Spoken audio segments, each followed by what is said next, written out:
पूर्व प्रधानमंत्री मनमोहन सिंह अब हमारे बीच नहीं है और हमारे लिए एक सवाल छोड़ गए हैं कि क्या इतिहास उनके साथ न्याय करेगा। न्याय होगा तो होगा क्या? क्या इतिहास सचमुच उदार होगा जैसी अपेक्षा उन्होंने की थी? नमस्कार, वक्त है प्रश्नकाल का। आपके साथ मैं हूं स्वप्निल। आखिर द्वंद्व है कहां, समझाता हूं। एक व्हाट्सएप ग्रुप में किसी ने शोक संदेश डाला, किसी दूसरे ने रिप्लाई किया कि उन्हें श्रद्धांजलि देने का पहला हक मुसलमानों का है। आगे चलते हैं। उन्हें दो नजरियों से देखने की जरूरत है, एक तो स्कॉलर और दूसरा उनका व्यक्तित्व। उपलब्धियां, शख्सियत, कठोरता जैसी खूबियां समय समय पर झलक दिखाती नहीं, पर शालीनता हर वक्त रही। 2009 से 2014 के बीच ब्रांड मनमोहन अगर कुछ था तो वो सिक्के के दो पहलुओं में बदल चुका था। और आज जो सवाल है वो है कि वे मनमोहन सिंह थे या मनमोहन सिंह, या इतिहास इसके बीच कहीं उन्हें रखेगा। वो खुद ही कह चुके हैं कि माना तेरे दीद के काबिल नहीं हूं मैं, तू मेरा शौक तो देख, इंतजार तो देख। आज उस इंतजार का फल कैसा है, इसी पर चर्चा करेंगे। मेरे साथ स्टूडियो से पॉलिटिकल साइंस के प्रोफेसर हैं जितेंद्र यादव जुड़ रहे हैं, एकलव्य सिंह राजनीतिक विश्लेषक। आप दोनों का स्वागत है समाचार प्लस पर। उसी शायरी ने मेरे को पहला सवाल एकलव्य से पूछने पर मजबूर किया है कि माना तेरे दीद के काबिल नहीं हूं मैं। आज हमें कैसे देखना है? अगर जब कहा जाता है कि इतिहास वही लिखता है जो सत्ता में होता है, जो ताकत में होता है, या जो पावर में होता है, आज जब इतिहास मनमोहन सिंह का अब लिखा जाएगा, किस नज़र से देखेंगे? देखिए स्वप्निल जी, मैं समझता हूँ कि हमारे भारतवर्ष की एक खूबी कहूँगा मैं है कि जब भारतवर्ष और ये जो हमारा सनातन धर्म है उसमें एक ये परंपरा है कि जब कोई जिंदा होता है तो उसमें कमियां ही कमियां होती हैं, और जब वो गुजर जाता है तो उसमें कोई कमी नहीं होती। परंतु अगर हम इसका एक भावनात्मक हुए बिना अगर एक असेसमेंट करेंगे तो इसमें कोई दो राय नहीं है कि मनमोहन सिंह जी एक बहुत ही बड़े अचीवर थे। 33 साल के लिए राज्यसभा एमपी रहना, मुझे याद नहीं पड़ता कि और कौन कौन रहा। 10 साल इस देश का प्रधानमंत्री रहना, RBI governor, leader of opposition, और मतलब उसमें जो ये रहे राज्यसभा एमपी भी, उसमें मेरे ख्याल से 3 या 4 बार वो असम से चुने गए थे। लेकिन जो सबसे ज़्यादा मैं समझता हूँ जो उनके बारे में बात याद करी जाएगी, एक तो जो मतलब सकारात्मक बात, वो ये थी कि जो नरसिम्हा राव गवर्नमेंट के समय में जो एक तरह से भारत की अर्थव्यवस्था का जो पुनर्निर्माण हुआ, इकोनॉमिक रिवाइवल, उसके पीछे जो एक शांत शक्ति थे वो मनमोहन सिंह जी ही थे। और उसके अलावा एक जो बहुत ही जो एक ग्राउंड ब्रेकिंग इंडो यूएस जो न्यूक्लियर डील हुई थी, जो भारत के लिए बहुत मुश्किल थी, उस समय उन्होंने एक तरह से अपनी सरकार को रिस्क में डाल के भी वो मतलब ही स्टूड फर्म और उन्होंने उसको करवाया। एक मतलब आज के यंगस्टर्स शायद एलपीजी का मतलब कुछ और समझेंगे, लेकिन उनके बारे में कहा, उनको एलपीजी कहा जाता था, जिसका फुल फॉर्म था लिबरलाइजेशन, प्राइवेटाइजेशन और ग्लोबलाइजेशन, जिसने एक तरह से भारत की इकोनॉमी को खोल दिया। अब एक बात उनके बारे में जो होती है, कई लोग कहते हैं कि वो एक कमज़ोर पॉलिटिशियन थे, परंतु मैं समझता हूं कि जो ऐसा उनका आकलन करते हैं वो बिल्कुल गलत थे। वो बहुत ही मतलब समझे हुए और मैच्योर्ड पॉलिटिशियन थे, क्योंकि अगर आप फैक्ट्स देखेंगे तो मेरे ख्याल से उन्होंने भारत की जो मतलब हिस्ट्री है, पॉलिटिकल हिस्ट्री, मैं एक छोटी सी बात कह दूं कि वो एक मंचे हुए पॉलिटिशियन थे, लेकिन एक बात मैं जोड़ रहा हूं, वो पॉलिटिकल कॉम्पिटिटर किसी के नहीं थे। ये दो बहुत सेपरेट चीज हैं। नहीं तो वो देखिए कि पॉलिटिकल कॉम्पिटिटर क्यों नहीं थे, क्योंकि he had the ability to run one of the most complicated coalition governments. उसके अलावा अगर आप देखेंगे कि उन्हीं के कैबिनेट में उनसे सीनियर लीडर्स उनके अंडर काम कर रहे थे, जैसे अर्जुन सिंह जी थे, मैं कहूँगा प्रणब मुखर्जी थे, जो सब इनके सीनियर्स थे। तो उनको साथ में लेके चलना, जिनकी खुद की सबकी प्राइम मिनिस्टेरियल एम्बिशंस थी। उसके अलावा एक जो मैं हमेशा मानूंगा कि जो एक तरह से मतलब सबसे पर अभी तक जितना एकलव्य जितना अभी तक कहा, अच्छा मेरे साथ मैं ये भी अपने दर्शकों को बता दूं, विजय थालोड़ जी भी जुड़ चुके हैं, प्रसिद्ध अर्थशास्त्री हैं। विजय जी, स्वागत करता हूं मैं आपका समाचार प्लस पर। और अब ये ओपन डिबेट है, जिसको जब बोलना हो जब वो बोल सकता है। एकलव्य जितनी बातें बताई उसके हिसाब से निसंदेह निर्विवाद तौर पर वो एक महान शख्सियत थे, और क्या इतिहास उन्हें उसी रूप में रखेगा? क्या इतिहास में वो इसी रूप में पढ़ाए जाएंगे? नहीं, इसीलिए मैंने आपसे शुरू में ही कह दिया था कि देखिए, अगर भावनात्मक हुए बिना अगर हमें आकलन करेंगे तो और भी चीज़ें हैं जो हमें याद करनी होंगी। फॉर एग्जाम्पल मैं कहूँगा कि इसमें कोई दो राय नहीं है कि उनकी प्राइम मिनिस्टरशिप में उनके जो पॉलिटिकल मास्टर्स थे, जिनके अंडर उनने कई बार सकम भी करा, जो कि मतलब I think worst political masters ever, कई बार खड़े भी हुए। जो परमाणु करार की बात हुई उसमें उन्हीं के अगेंस्ट खड़े भी हुए। नहीं, उनके अगेंस्ट तो खड़े हुए ऐसा तो मैं नहीं कहूंगा, लेकिन हाँ मतलब कम्युनिस्ट के अगेंस्ट एक तरह से जाके जरूर वो खड़े हुए। और उसमें मैं ये उसमें इनकी तारीफ ये करी जा सकती है कि in spite of that he was able to maintain his dignity and decency उसके बाद भी। और जैसे कि आपने अभी एक व्हाट्सएप का जिक्र किया था, इस बात में कोई दो राय नहीं है कि इस बात को आज तक बीजेपी भुना रही है और भुनाएगी, और सही भुना रही है कि उन्होंने ये जो एक स्टेटमेंट दिया था कि पर ये भी हो सकता है कि उसे मिसअंडरस्टूड किया गया। नहीं, मैं आपको ये सेंटेंस कंप्लीट कर दूं ताकि चले जाए दर्शकों तक, कि इस देश के संसाधनों पर पहला अधिकार जो है वो मुसलमानों का है, अल्पसंख्यकों का नहीं, अल्पसंख्यकों का नहीं, पर्टिकुलरली मुस्लिम्स वर्ड उन्होंने यूज करा था। अगर मतलब इसमें कोई संदेह हो तो मेरे पास अभी वो वीडियो है, मैं सुना सकता हूँ। ठीक है, अब मैं इस बात को आगे बढ़ाता हूँ। जितेंद्र भाई, देखिए, जिस तरह की छवि रही, बनी और बिगड़ी, क्या इतना मीडिया कवरेज आपने एक्सपेक्ट किया था? क्योंकि सडनली पिछले 24 घंटे में आपको टीवी स्क्रीन शालीन नजर आने लगी होंगी, और ये बिना किसी शख्सियत के पॉसिबल नहीं है। बिल्कुल बिल्कुल। देखिए, इसमें स्वप्निल, दर्शकों के लिए कुछ बातों को बहुत सरल बनाना जरूरी हो जाता है। आपने इतनी बड़ी घटना या इतना एकदम ट्विस्ट देखा, जैसे मीडिया का एक पहले चलता था रुख, और एक अचानक से पिछले 24 घंटे के एक छोटा सा, मैं एक घटना में उस बीज पर जाता हूं जिस दिन ये बीजारोपण हुआ। ये जून 1991 की घटना है जहां तक, तो वहां कैबिनेट सचिव नरेश चंद्रा जी, कैबिनेट सचिव वो थे राव सरकार में, नरसिम्हा राव प्रधानमंत्री थे उस वक्त। उन्होंने एक 8 पेज की गोपनीय रिपोर्ट तैयार की और ले जाके पीवी नरसिम्हा राव को देते हैं, गोपनीय, एकदम टोटली कॉन्फिडेंशियल। जैसे ही राव ने वो पढ़ी मीटिंग के दौरान, तो उनके चेहरे की भौंयां एकदम से तन गई और बहुत चिंतित नजर आए। उसमें लिखा क्या था, अब आप ये जानना चाहेंगे, उस शख्सियत के बारे में नहीं, उस परिस्थिति के बारे में लिखा था। मीटिंग खत्म होने के बाद उन्होंने कहा, राव साहब ने कहा कि सेक्रेटरी साहब, क्या ये सच है जो आप मुझे बता रहे हो? आप जानना नहीं चाहोगे कि क्या है इसमें? मैं बता दूं। उस वक्त उन्होंने भारत की आर्थिक स्थिति की चर्चा की थी कि सर, केवल 89 करोड़ डॉलर हमारे फंड में बाकी हैं, जो 3 दिन का भुगतान शेष, यानी कि हम अपने आयातों का पेमेंट कर सकते हैं। तो उन्होंने कहा कि ये तो कोलैप्स करने वाली स्थिति है, क्या करें?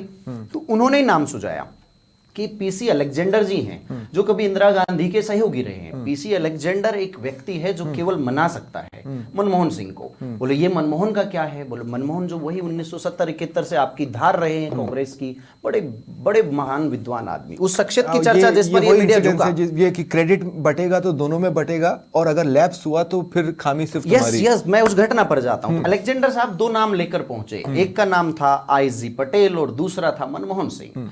मनमोहन सिंह जी, कहीं उनके नौकर ने बताया कि विदेश से आए हैं, सो रहे हैं भाई, यूरोप टूर से आए हैं, फिर भी उन्होंने बात की जबरदस्ती करके सुबह 5 बजे। तो पहली शर्त सुनिए, एक विशेषज्ञ अर्थशास्त्री कहता है, उस शख्सियत जिसके आगे मीडिया बड़ी शांत और एक नतमस्तक है, वो कहता है कि मुझे यदि राजनीतिक जल्दबाजी और झंझटों से दूर रखा जाए, काम करने दिया जाए, तो मैं आने को तैयार हूं। तब वो उनका आगमन उन्हें साधारण या मिस्टर रोबोट सिंह जो मीडिया का दिया हुआ नाम था, वो एक समय विशेष या राजनीतिक उठापटक के परिणाम था, इससे ज्यादा कुछ नहीं। वो इतनी महान शख्सियत थी कि नरसिम्हा राव ने उन्हें पहचाना। अब मैं एक और बात ऐड करूंगा, जरा समझिए। आज का युवा केवल ये जानता है कि 370 हटाने के लिए एक जिगरा चाहिए था 56 इंच का, बहुत बड़ा डिसीजन है, समझना जरा। रेडिकल परिवर्तन बोलो कोई नहीं कर सकता। मैं आपको 3 घटनाएं बताऊंगा जिन्हें कोई नहीं कर सकता था, सिर्फ मनमोहन सिंह ने किया।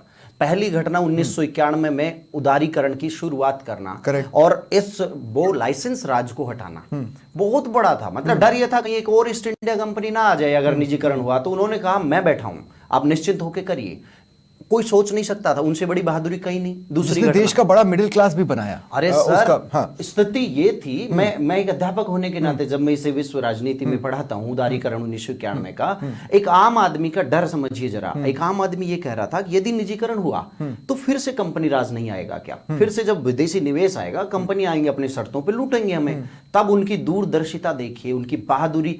याद रखना, शांत आदमी सबसे ज्यादा निडर और बहादुर होता है। ठीक, दूसरा और तीसरा पॉइंट क्या है? दूसरा पॉइंट 2008 में जो उन्होंने न्यूक्लियर डील, जिसे 123 एग्रीमेंट भी कहते हैं, करेक्ट, हाँ, वो एक इतना बड़ा डिसीजन था कि नीति निर्माताओं के क्षेत्र में या प्रशासन की दृष्टि में शायद ऐसा दूसरा कोई निर्णय नहीं ले सकता। और तीसरा सर्वाधिक महत्वपूर्ण, आज आपकी पहचान और मेरी पहचान आधार कार्ड से होती है। ये आधार कार्ड उन्हीं के कार्यकाल, और 2013 का एक मैं एक्ट भी जोड़ूंगा, खाद्य सिक्योरिटी बिल। हमारे साथ थालोर सर जुड़े हुए हैं, मुझसे ज्यादा बेहतर अर्थशास्त्र की पहचान रखते हैं। 2013 में जब फूड सिक्योरिटी बिल आया तो ये वो दौर था जब अंतर्राष्ट्रीय जगत में अंतर्राष्ट्रीय संस्थाओं की एक तरह से दादागिरी चलती। तो हमारे यहाँ एक तो फिर क्या चूक अलाउड है? जैसे दागी नेताओं वाला ऑर्डिनेंस जो आपको याद हो, बिल्कुल राहुल ने फाड़ा भी था। हाँ। तो क्या चूक अलाउड है? देखिए, ये बिल्कुल इतर हम पहुंच चुके हैं। ये मेरा जवाब, नहीं, हम तो इतिहास लिख रहे हैं। मेरा अब तक का जवाब था उस सवाल पर कि मीडिया भी एकदम से रुख पलट रही, क्योंकि वो ऐसे रेडिकल परिवर्तन हुए जिनको नकारना विरोधी के लिए भी संभव नहीं है। भारत को एक दिशा दी, निस्संदेह भारत के युगांतरकारी घटनाएं हुई। अब मैं आता हूं उनकी राजनीतिक कार्यशैली पर। राजनीतिक कार्यशैली में एक और उदाहरण दूंगा मैं आपको। एक बुक आई थी कोरोना काल में, किताब का नाम था हाफ लोयन। विनय सीतापति ने लिखी हाफ लोयन, और वो वास्तव में किस पर लिखी थी? वो पीवी नरसिम्हा राव पर लिखी थी। उस किताब के लेखन जैसे जैसे आगे बढ़ता, एक सार लाइन निकल कर आती है। वो कहते हैं कि नरसिम्हा राव की एक शैली थी काम करने की, कि बहुत सारी समस्याएं दुनिया में चुप रहकर भी अपने आप सोल्व हो जाती हैं। ये उनकी मनमोहन सिंह की कार्यशैली में भी झलकता है। वो काम करने पर, विशेषज्ञता पर, बारीकी पर, प्लानिंग। मैं इस बात को थोड़ा सा आगे बढ़ाता हूँ। मैं ये, चूंकि बार बार नरसिम्हा राव को हमने कोट किया है, मैं इस बात को कहना चाहता हूँ, उस पीरियड को एक और स्कैम के लिए भी जाना जाता था, हर्षद मेहता स्कैम, जिसका ठीकरा फूटा था नरसिम्हा राव पर। अब मसला यह है, उस टाइम पे फाइनेंस मिनिस्टर थे आप मनमोहन सिंह, वो रिफॉर्मिस्ट की छवि बनाकर वहां से आगे बढ़े। तो जब वो प्रधानमंत्री बने तो उनके सामने एक एग्जाम्पल था कि प्रधानमंत्री पद पर बैठे व्यक्ति पर ठीकरा फूटेगा। तो इसके बाद कहां से चीजें बदली। हालांकि मैं विजय थालोर जी को भी अब शामिल कर रहा हूं। विजय जी, मैं एक बात कहना चाहता हूं, ये बात लोगों के लिए समझना बहुत जरूरी है कि जो इकोनॉमिक मॉडल मनमोहन सिंह ने बनाया था, आज भी हम उससे डिगे नहीं हैं। सारी चीजें उसके आसपास ही हैं, अभी भी वो कैरी फॉरवर्ड हो रहा है। जी जी बिल्कुल स्वप्निल जी, और जैसा कि जितेंद्र जी ने बताया, ये थोड़ा राजनीति की समझ ज्यादा रखते हैं। मेरा थोड़ा जिन बिंदुओं पर मैं ध्यान दिलाना चाहूंगा आपको, वो है कि जो अर्थशास्त्र के दृष्टिकोण से हम देखें तो मनमोहन सिंह जी का हमारे देश को क्या योगदान था। स्वप्निल जी खूब सारे प्रधानमंत्री आए, वो 1947 के बाद जो भी प्रधानमंत्री बने, तो 1991 तक, 1991 तक चीजें ऐसी थी कि भारत के लिए अर्थशास्त्र को समझना एक तरह से बंद कमरे की तरह था। ना किसी में इतनी हिम्मत थी कि हम अपनी इकोनॉमी को इस तरह से खोल पाए और इतना बड़ा निर्णय ले पाए, क्योंकि जो आइडिया था, आइडिया ऑफ इंडिया जो था, वो एक्चुअली बस पिछड़ों की तरफ फोकस करके, और उनको एक छोटी मोटी, चलो जिस तरह की योजनाएं देते रहे हम टाइम टू टाइम, ठीक है, चलो ठीक है, कभी गेहूं दे दिया, कभी रोजगार दे दिया, कभी कुछ कर दिया, लेकिन ये चीजें ज्यादा लंबे समय तक सस्टेन नहीं कर सकती। अब उस दौरान समझने वाली बात एक ये है कि मैं यहाँ पर आपका ध्यान दिलाना चाहूंगा कि विश्व बैंक एक सॉफ्ट विंडो है, और IMF जो है, जब भी आपको अगर कोई मदद करता है तो बहुत कठोर शर्तें होता है। अब किसी प्रधानमंत्री में या फिर किसी भी वित्त मंत्री में उस समय इतना बड़ा आमूलचूल परिवर्तन लाने के लिए उसके साथ जो रिस्क आ रही है, जो रिस्क फैक्टर आ रहा है, उसको संभालने के लिए उतनी बड़ी हिम्मत चाहिए। अब कहते हैं कि बहुत ही थोड़ा सा मतलब कि संकोची या फिर थोड़ा सा मतलब कि ज्यादा चुनौतीपूर्ण निर्णय लेने वाले व्यक्ति नहीं थे। तो आप ये मानिए कि वित्त मंत्री के तौर पर इन्होंने जो निर्णय लिया, और आज पूरा भारत जो है, पूरे भारत का जो आर्थिक दृश्य है, इकोनॉमिक मॉडल, निर्णय के आधार पर चल रहा है। IMF के साथ जो भी इन्होंने जो अपनी इकोनॉमी को खोला, LPG रिफॉर्म लेकर आए, लेकिन एक चीज और आप देखिए कि मनमोहन सिंह जी जो है राजनीति की विद्वता की तरफ से नहीं आते, ये विषय की विद्वता की तरफ से आते हैं, उस गली से निकलते हुए एक राजनीति की तरफ आते हैं। उसके बाद ये राजनीतिक निर्णयों को आर्थिक परिदृश्य के साथ जोड़ते हुए इस पूरे भारतवर्ष के लिए जो भी निर्णय लिए कानून के रूप में ये जो चीजें लेके आए, खाद्य सुरक्षा अधिनियम जो है वो कानून के तरह आया कि अगर किसी को खाद्य सुरक्षा नहीं मिल रही है तो वो एक तरह से सरकार के खिलाफ, कानूनी तौर से सरकार के खिलाफ शू कर सकता है कि आप मुझे खाद्य सुरक्षा उपलब्ध करवाइए। किसी को रोजगार नहीं मिल रहा है तो कानूनी रूप से सरकार को एक व्यक्ति कह सकता है कि मुझे रोजगार आप उपलब्ध करवाइए। अगर किसी प्रकार की कोई सूचना आपको नहीं मिल रही है तो वो कानूनी रूप से एक व्यक्ति कह सकता है कि मुझे इस प्रकार की सूचना आप उपलब्ध करवाएंगे। इनके समय में जितने भी विद्वान लोग थे अर्थशास्त्र में, उनको सबको एक तरह से सरकार में या फिर नीति निर्माण में इन्होंने वरीयता से उनको स्थान दिया। जैसा आज के दौर में आप देखते हैं कि राजनीति की तरफ ज्यादा झुकाव है, उस समय विद्वता की तरफ ज्यादा झुकाव, देश को लंबे समय तक किस तरह से आगे ले जाया जा सकता है। और ये मैं मानता हूं कि इकोनॉमी ही किसी देश की सबसे बड़ी रीढ़ होती है। इस बात से मेरे हिसाब से शायद आप भी सहमत होंगे, मेरे साथी जितेंद्र जी भी सहमत होंगे। नहीं, वो इकोनॉमिक मॉडल ही तो था जिसने रिसेशन पीरियड को भी काउंटर किया था 2008-2009 में जो रिसेशन पीरियड आया था। लेकिन एक अहम सवाल यहाँ पर मेरे दिमाग में आया है, मैं ये पूछना चाहता हूँ कि जब हम मनमोहन सिंह को देखते हैं तो हम पर्सनालिटीज़ के तौर पर देखते हैं। एक जो इकोनॉमिस्ट पर्सनालिटी है, एक पॉलिटिशियन पर्सनालिटी है, एक पीएम के तौर पर पर्सनालिटी है, इससे इतर भी एक पर्सनालिटी है। अगर मैं इस मांग पर आऊँ जो आम आदमी पार्टी ने उठाई भारत रत्न वाली, तो वो एज अ इकोनॉमिस्ट तो आप हैं, वो उसे तो नकारा ही नहीं जा सकता। तो सिर्फ उसी बेसिस पर वो तो आप पद्मश्री और पद्म भूषण इनसे भी कर सकते हैं। वो बेस नहीं है, बेस बहुत बड़ा निकलेगा।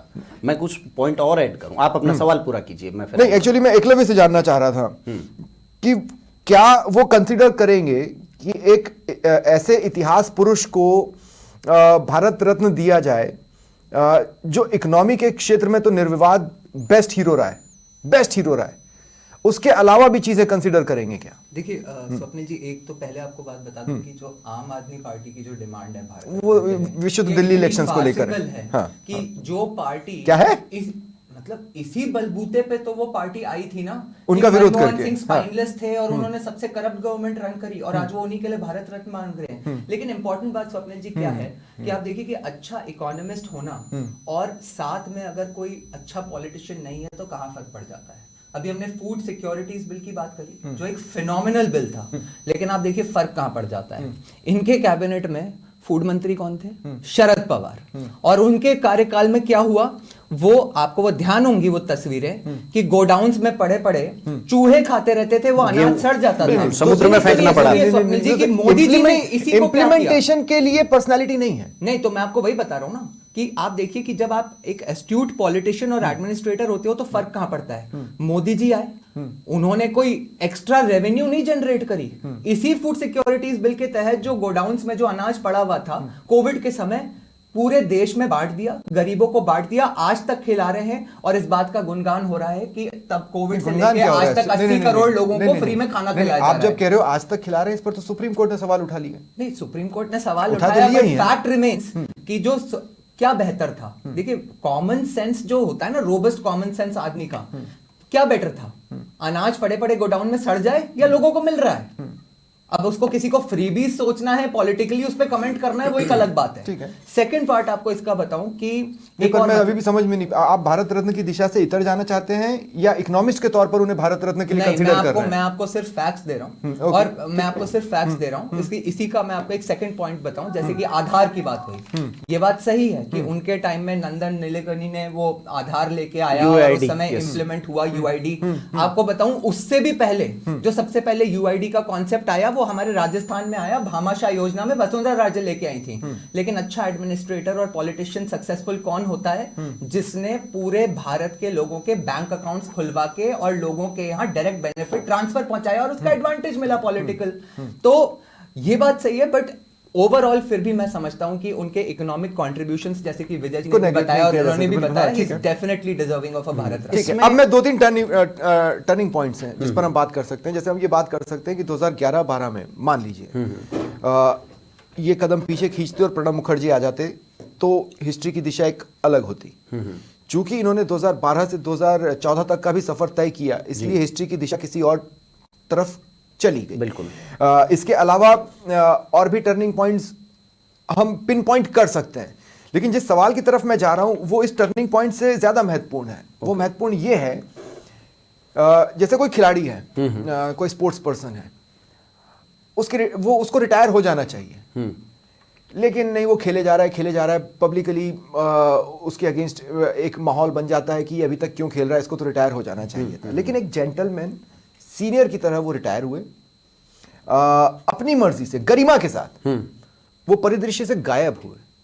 वो चाहते तो दिख सकते थे, बिल्कुल, लेकिन वो गायब हुए। ये भी तो एक कंसिडरेशन पॉइंट है, इतिहास इसे भी तो देखे। सर मैं बिल्कुल, बिल्कुल। जितेंद्र जी के ना मैं 10 सेकंड्स लूंगा। मैं इसमें एक सेकंड, मैं इसमें स्वप्न आपको मिलेगा, आपको एकलव्य पूरा टाइम मिलेगा। हाँ। मैं इसमें एकलव्य जी की भावनाएं जहां रुक गई थी वहीं से शुरू कर देता हूं, आपके दोनों सवालों को मिलाता हूं। पहला प्रश्न जो था कि इन्हें भारत रत्न के लिए कंसिडरेशन से संबंधित, और दूसरा ये कि यह एक्टिव भी रह सकते थे मेन फॉर्म में। देखो, एक होता है, नहीं, मैं इंप्रेस हूं कि गरिमा के साथ वो परिदृश्य से गायब हुए, वो मेरे लिए सेपरेट। बड़ी मजेदार स्वप्निल, बड़ी मजेदार चीज है। एक होता है काम करना और एक होता है काम करते हुए दिखना, दोनों में अंतर होता है। एक राजनीतिक दल के मुखिया काम करते दिखने पर ज्यादा तवज्जो देते हैं, एक होता है काम करना, चाहे वो नेपथ्य में ही रहे। अब मैं मूल बिंदु पर आता हूं। 2013 का फूड सिक्योरिटी बिल का एक छोटी घटना बताता हूं। मैं जो बोलने वाला हूं, मैं पहले क्लियर कर दूं कि मैं एक राजनेता के तौर पे कुछ बातें बताऊंगा। सब लोग जानते हैं इकोनॉमिस्ट के तौर पे, तो आपको शायद परिणाम निकालने में आसानी होगी कि उन्हें क्यों भारत रत्न के लायक कंसीडर किया जाए। सुनिए जरा, 2013 का फूड सिक्योरिटी बिल जब आया तो उस पर WTO ने सबसे पहले एक पे चढ़ाया था। थालोर साहब ज्यादा बेहतर इस पर समझ रहे होंगे। उसमें WTO के एग्रीमेंट जो है उसके सदस्य देशों का सेक्शन नंबर 7 ये कहता है कि आप वो इस तरह जो प्रोटेक्शन देने की एक्ट बात कर रहा था, वो वाली प्रोटेक्शन के वो अगेंस्ट था कि आप अपनी फूड सिक्योरिटी के नाम पे इस तरह की सिक्योरिटी आप अपने किसानों को नहीं दे सकते, क्योंकि ये हमारे एग्रीमेंट का वायलेशन है। तो उन्होंने बड़ा स्ट्रिक्टली स्टैंड लिया कि ये हमारी गरीब जनता के भूखे पेट का प्रश्न है। अगर नौबत आती है इस प्रश्न पर, यदि नौबत WTO को छोड़ने की भी आएगी तो उसे छोड़ सकते हैं। एक इतना बड़ा मूव था, अर्थशास्त्र के जानकार इस चीज को बेहतर समझते हैं। राजनीति की दुनिया में एक देखो, अंतर्राष्ट्रीय परिदृश्य में क्या घटना हुई। आज हम और आप सब लोग कहते हैं कि NDA नीति जो गठबंधन सरकार है, इसकी कार्यकाल में विदेश नीति बहुत मजबूत है। मैं आपको उसी विदेश नीति के मनमोहन के मूव्स की बात याद दिला रहा हूं। एक बात हो गई। अच्छा, दूसरा 2005 का मैं 15वां सार्क सम्मेलन की चर्चा करूंगा जो ढाका में हुआ था। अच्छा। नवंबर में। उसके अपने संबोधन में मनमोहन सिंह जी बोलते हुए क्या कहते हैं, उस भाषण को याद करके आप उनकी राजनेता की छवि देख सकते हैं। उन्होंने बहुत ही महत्वपूर्ण वहां पर जलवायु परिवर्तन के मुद्दे की बात रखी, अपनी क्षेत्रीय जिम्मेदारी को उन्होंने एक्सप्लेन किया, G20 की बात रखते हुए उन्होंने कहा, और पाकिस्तान की एक अंतर्राष्ट्रीय मंच से अपने धुर विरोधी देश का भी उन्होंने तारीफ की। किस बात के लिए की, जरा समझना। उन्होंने आपदा प्रबंधन पर पाकिस्तान के द्वारा किए गए तत्कालीन कार्यों की भूरी भूरी प्रशंसा की। अब कमाल की बात देखो आप, अंतर्राष्ट्रीय राजनीति में आज हम कहते हैं कि 2014 के बाद हम फ्रंट फुट पे आए हैं। वो दौर कब था? ये सत्ता संभालते ही 2005 की घटना बता रहा हूं मैं। अंतर्राष्ट्रीय राजनीति की मैं 3 ऐसी महत्वपूर्ण बातें आपको बता सकता हूं। जब पूरा विश्व भारत की न्यूक्लियर डील के विरुद्ध था, फ्रांस से हुआ, फिर अमेरिका से हुआ।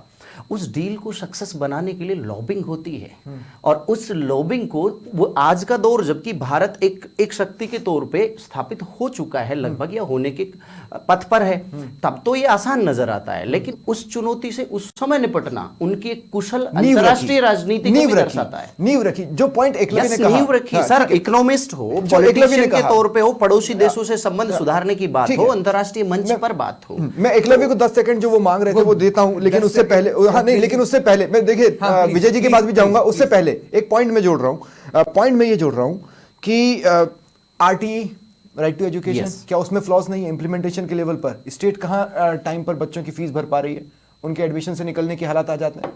या RTI, उसको तो समय समय पर सरकारों ने खुद ही घुमा घुमा के कि इसको भी हम हटा देते हैं, इसको भी हम हटा देते हैं, इस पोर्शन को भी हम हटा देते हैं। योजनाओं को इंप्लीमेंटेशन के लेवल पर अगर हम फेलियर बता रहे हैं तो फिर तो ऐसी सारी योजनाएं जो फेल हुई है।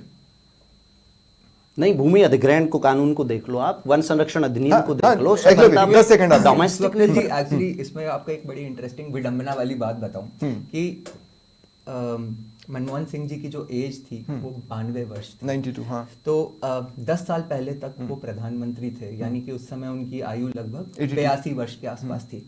तो अब आप देखिए कि कैसी विडंबना है कि इस देश के जो सेल्फ अक्लेम्ड बुद्धिजीवी हैं वो जो कहते हैं कि मनमोहन सिंह जी ने बहुत ही गरिमा के साथ अपना कार्यकाल निभाया, पूरा किया और उसके बाद परिदृश्य से गायब हो गए, वो ये भी एक्सपेक्ट करते हैं कि मोदी जी को 75 साल की उम्र में रिटायर हो जाना चाहिए। नहीं, क्योंकि उसके पीछे मोदी जी का एक स्टेटमेंट है, मोदी जी की एक सोच है वो मोदी जी की 75 प्लस सोच है आदमियों ना, के लिए। इनकी सोच क्यों इनकी बदल नहीं जाती थी। है इनकी सोच क्यों बदल जाती है? नहीं, वो देखिए, फिर वही बात है कि कई लोग तो उस एज में वेटिंग का तमगा लेकर अपने करियर को आगे बढ़ा रहे थे जी। उन्होंने वो तमगा नहीं लिया। उन्होंने गरिमा के साथ लिटरली, वो चाहते तो उस वक्त भी चलते फिरते कहीं प्रचार में कहीं ना कहीं एक्टिव रह सकते थे, बाद के पंजाब के इलेक्शंस में या कहीं और भी, क्योंकि मुझे बहुत अच्छे से याद है एक प्रेस कॉन्फ्रेंस में उनसे ये पूछा गया था कि भाई आप प्रधानमंत्री हैं, आप वहाँ पर रैलियाँ क्यों नहीं कर रहे हैं, ये 3 जगह तो बहुत ज़रूरी हैं। तो उन्होंने अपने कार्यक्रम में वो 3 जगह जुड़वा ली थी। आने वाले समय में ये भी ठीक है, मैं अपफ्रंट उस चैलेंज को लूँगा। रही बात इसकी, देखिए एक बड़ा इंपॉर्टेंट पोर्शन है रेनकोट। 2017 में राष्ट्रपति के अभिभाषण पर जब धन्यवाद प्रस्ताव चल रहा था, प्रधानमंत्री मोदी ने कहा था कि पूर्व प्रधानमंत्री मनमोहन सिंह के कार्यकाल में इतने भ्रष्टाचार हुए लेकिन उन पर एक दाग तक नहीं लगा। बाथरूम में रेनकोट पहनकर नहाने की कला का कोई डॉक्टर साहब से सीखे। इसका मतलब यह है कि काजल की कोठरी में रहने के बाद भी वो बेदाग बाहर निकले हैं।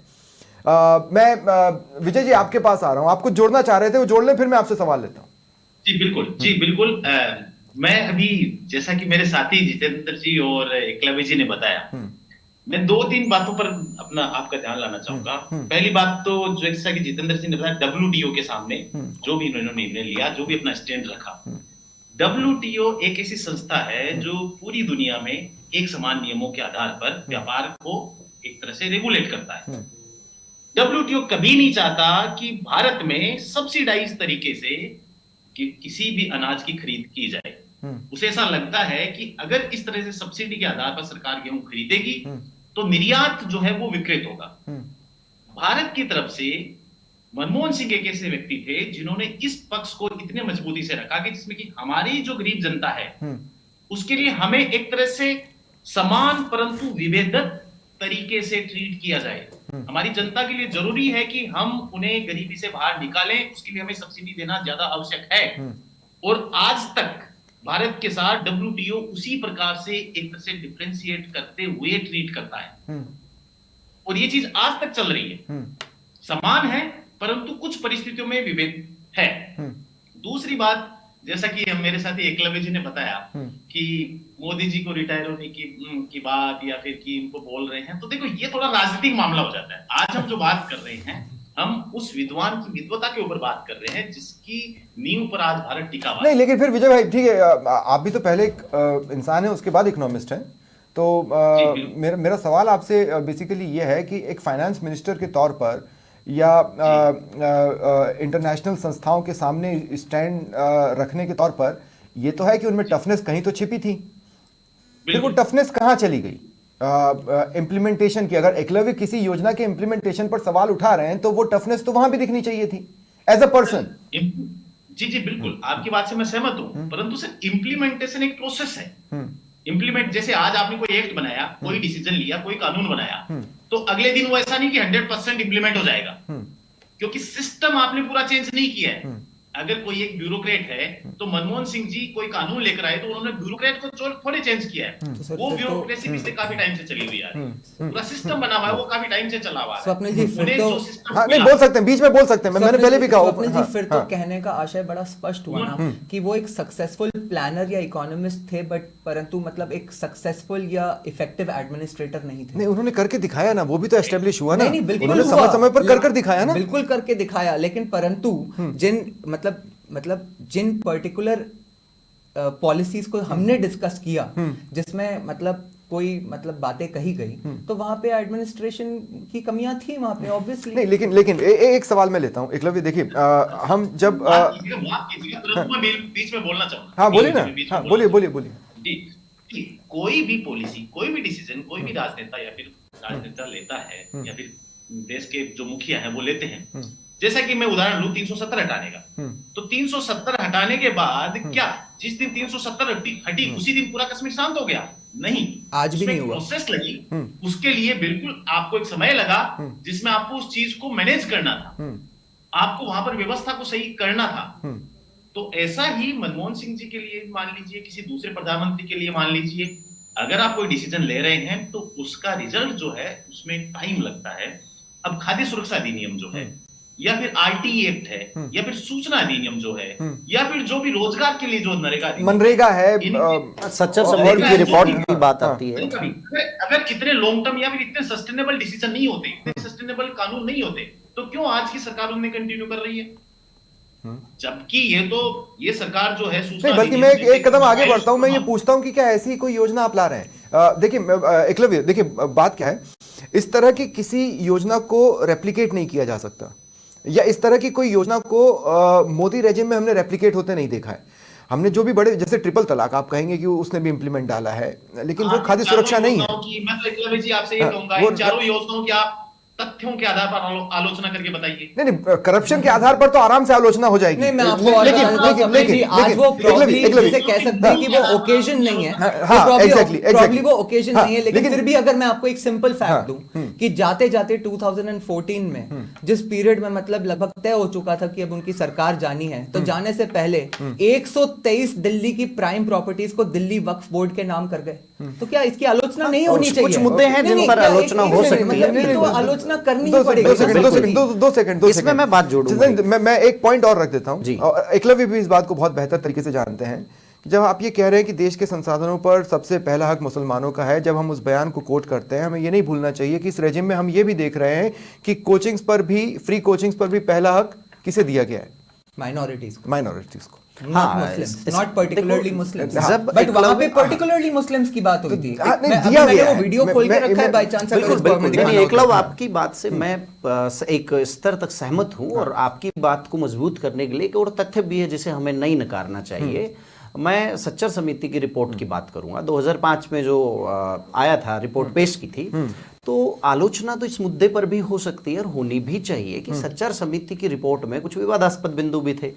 राजनीतिक गलियारों में समीक्षा की जाती है कि जो वेलफेयर की बात करते हैं, या जो इनकी राजनीति में अल्पसंख्यक, दलित, पिछड़ा वर्ग की महत्वपूर्ण बात होती है, या उनका योगदान वो अपनी तरफ लेने की कोशिश करते हैं, वो तो ये आरोप भी लगाते हैं कि उस समिति की अनुशंसाओं को एज इट इज या ठीक ठाक लागू नहीं किया। जैसे 15 सूत्री कार्यक्रम की वो बात कर रहे थे, उसी के साथ जैसे मौलाना अब्दुल कलाम आजाद फंड की स्थापना की बात की थी, और उर्दू के उत्थान की बात की थी। पर अब खास बात यहाँ जरूर है, देखो मैं खुले दिल से कहता हूँ कि इसी तरह की इस रिपोर्ट में सीधा कहा गया था कि हमारे माइनॉरिटी जो है, मुस्लिम स्पेशल वर्ग जो है, एकलव्य जो कह रहे थे, मैं उसी बात को आगे बढ़ा रहा हूँ कि उनकी स्थिति कमोबेश क्या बहुत स्पष्ट रूप से दलितों से भी कई स्तर में पिछड़ी हुई है, जैसे शिक्षा और स्वास्थ्य का मामला।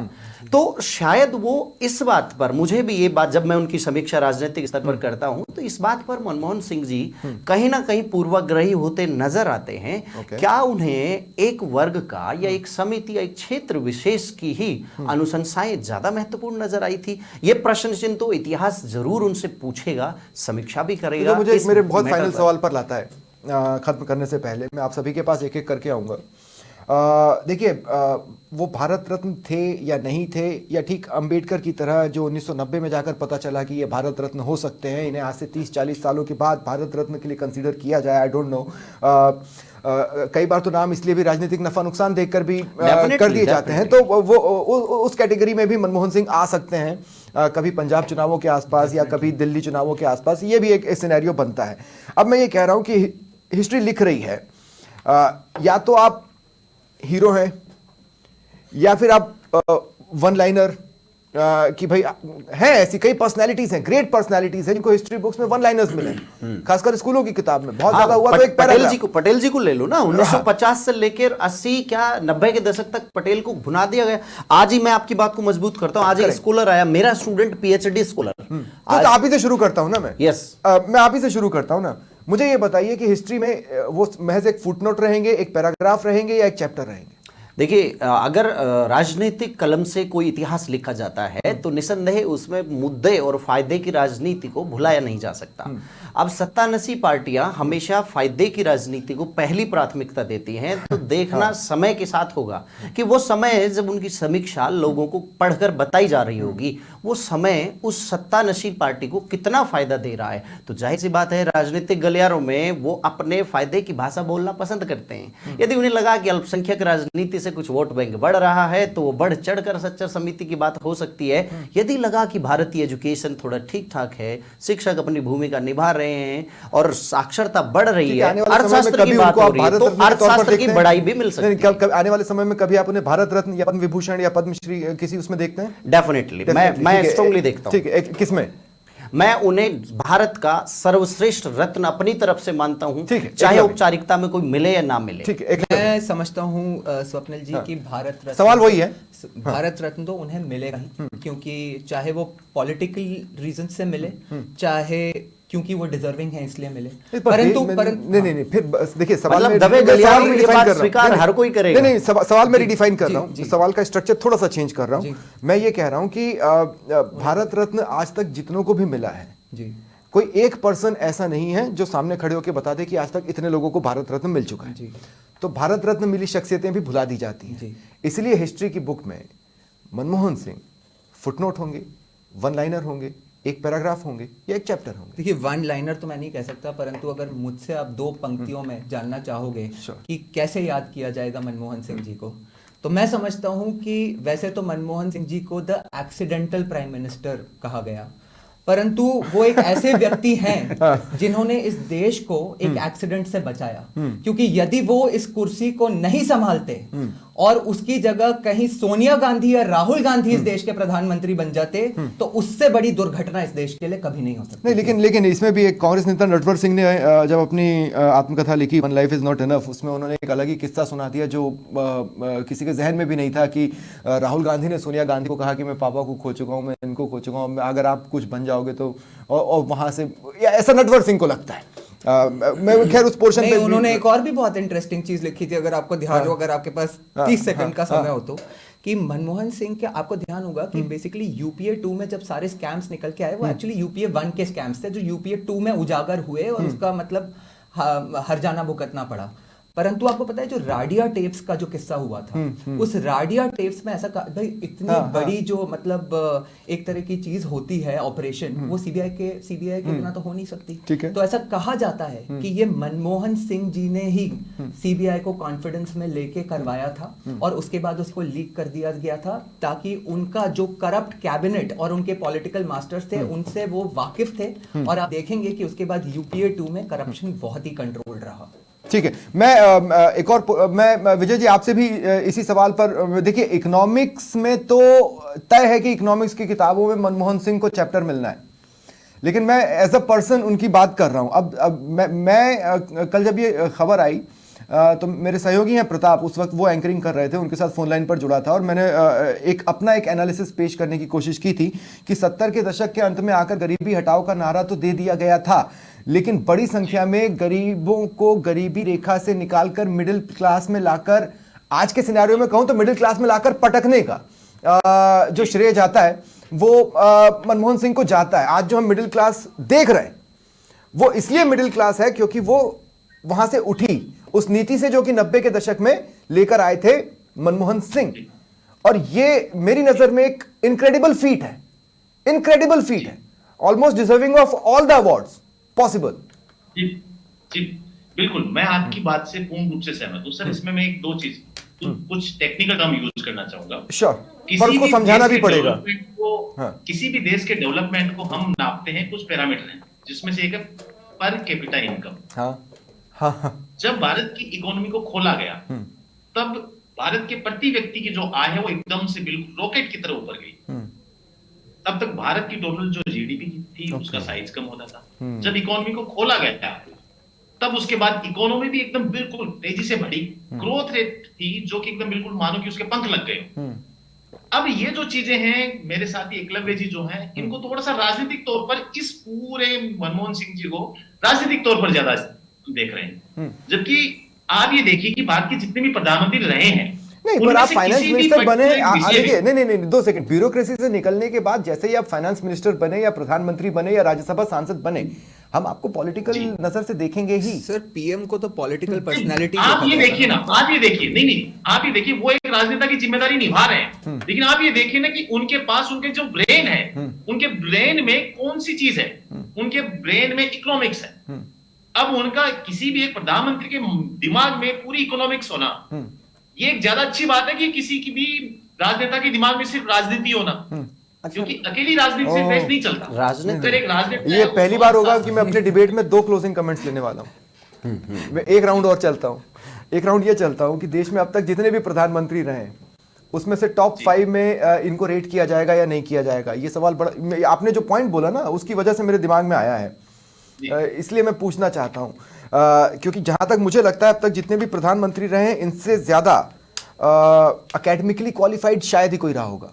मुझे याद नहीं आता, निसंदेह मुझे याद नहीं आता, निसंदेह, है ना, कैम्ब्रिज, हार्वर्ड, इनके सबके स्कॉलर रहे हैं। Yes. और मुझे एडमिनिस्ट्रेटिव एक्सपीरियंस भी। एडमिनिस्ट्रेटिव एक्सपीरियंस भी, तो मुझे नहीं लगता कि इतने ज्यादा क्वालिफाइड कोई और रहा होगा। ये अलग बात है कि अगर आप सचिन तेंदुलकर हैं तो हम आपसे हर इनिंग में शतक ही एक्सपेक्ट करेंगे, और कई बार वो 0 पे भी आउट हुए हैं सचिन तेंदुलकर।